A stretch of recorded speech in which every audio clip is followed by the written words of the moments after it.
ফজরের পরে সালাম ফিরিয়ে কারোর সঙ্গে কথা না বলে এই দোয়াটি 100 বার পড়েন, দুনিয়া আপনার পায়ের নিচে মাথা নত করতে বাধ্য হবে ইনশাআল্লাহ। আল্লাহ রাজত্ব দান করে দিবেন। আপনার অভাব অনটন, দুশ্চিন্তা, অসুস্থতা, পেরেশানি, সন্তান কথা শুনছে না, কোনো কিছুতে উন্নতি নাই, বিদেশে গিয়ে আটকা পড়েছেন, দেশে আসতে পারছেন না, আল্লাহ সব দোয়া আপনার কবুল করে নেবে যদি আপনি করতে পারেন। আল্লাহর উপর ভক্তি ভরসা রেখে আপনি আমল করুন না, আল্লাহ তাআলা অবশ্যই রিজিক খুলে দিবেন।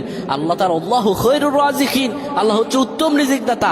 আল্লাহ আপনার তো অবশ্যই কবুল করবেন। আল্লাহ বলেছেন উদউনি আস্তাজিব লাকুম, আমার কাছে চাও আমি দিয়ে দিব। এই কথাগুলো তোমরা শেয়ার করে দিবা, ফ্যামিলি সবার কাছে শেয়ার করবা। তুমি আমল না করো সওয়াব পাবা যদি তোমার একটা কথা অন্য কেউ শুনে আমল করে। আমার প্রিয় ভাইরা, ফজর নামাজের পরে নবীজি কখনোই আমলটা ছেড়ে দিতেন না। কেউ যদি ফজর নামাজের পরে পরে সুবহানাল্লাহি ওয়া বিহামদিহি সুবহানাল্লাহিল আযীম 100 বার যদি কেউ পড়তে পারে, কারো সঙ্গে কথা না বলে 100 বার পড়ার কারণে আমার আল্লাহ রব্বুল আলামিন তাকে রিজিকে